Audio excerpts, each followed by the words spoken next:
श्रीदक्षिणामूर्त्यष्टकम् विश्वं दर्पणदृश्यमाननगरीतुल्यं निजान्तर्गतं पश्यन्नात्मनि मायया बहिरिवोद्भूतं यथा निद्रया यः साक्षात् कुरुते प्रबोधसमये स्वात्मानमेवाद्वयम् तस्मै श्रीगुरुमूर्तये नमः इदं श्रीदक्षिणामूर्तये। बीजस्यान्तरिवाङ्कुरो जगदिदं प्राङ्निर्विकल्पं पुनः मायाकल्पितदेशकालकलना वैचित्रचित्रीकृतम् मायावीव विजृम्भयत्यपि महायोगीव यस्वेच्छया तस्मै श्रीगुरुमूर्तये नमः इदं श्रीदक्षिणामूर्तये।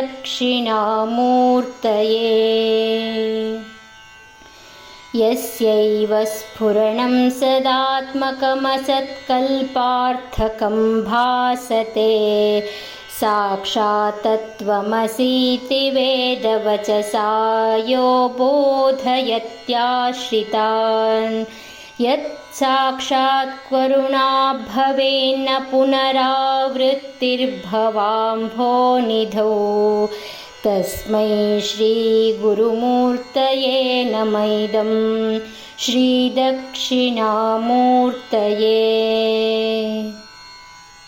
नानाचित्रघटोदरस्थितमहादीपप्रभाभास्वरं ज्ञानं यस्य तु चक्षुराधिकरणद्वारा बहिस्पन्दते जानामीति तमेव भान्तमनुभाते तत्स्थमस्तं जगत् तस्मै श्रीगुरुमूर्तये नमः इदं श्रीदक्षिणामूर्तये।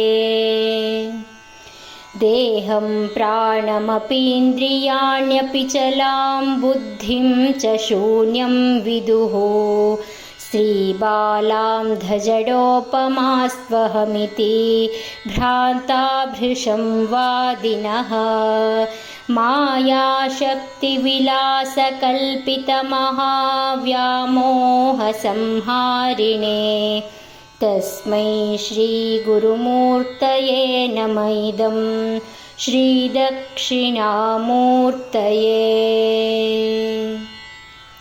राहुग्रस्तदिवाकरेन्दुसदृशो मायासमाच्छादनात् सन्मात्रः करुणोपसंहरणतो यो भूत्सुषुप्तः पुमान् प्रागस्वाप्समिति प्रबोधसमये यः प्रत्यभिज्ञायते तस्मै श्रीगुरुमूर्तये नमः इदं श्रीदक्षिणामूर्तये।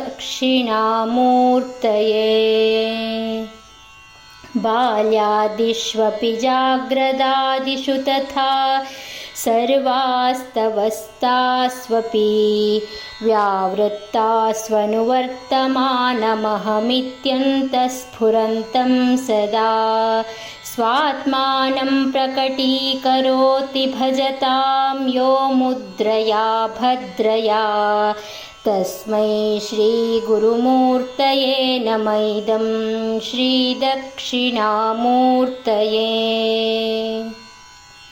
विश्वं पश्यति कार्यकारणतया स्वस्वामि सम्बन्धतः शिष्याचार्यतया तथैव पितृपुत्राध्यात्मना भेदतः स्वप्ने जाग्रति वाय एष पुरुषो माया परिभ्रामितः तस्मै श्रीगुरुमूर्तये नमः इदं श्रीदक्षिणामूर्तये।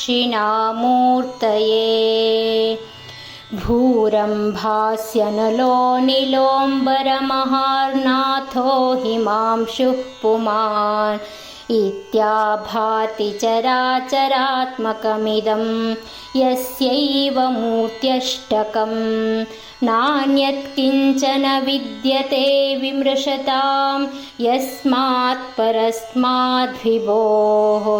तस्मै श्रीगुरुमूर्तये नमः इदं श्रीदक्षिणामूर्तये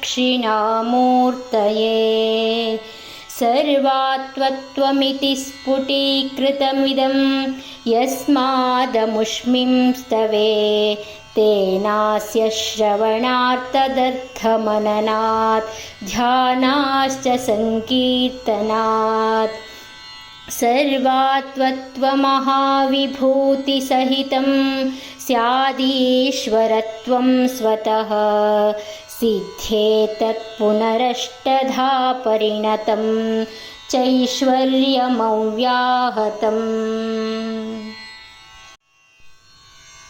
वटविटविसमीपे भूमिभागे निषण्णं सकलमुनिजनानां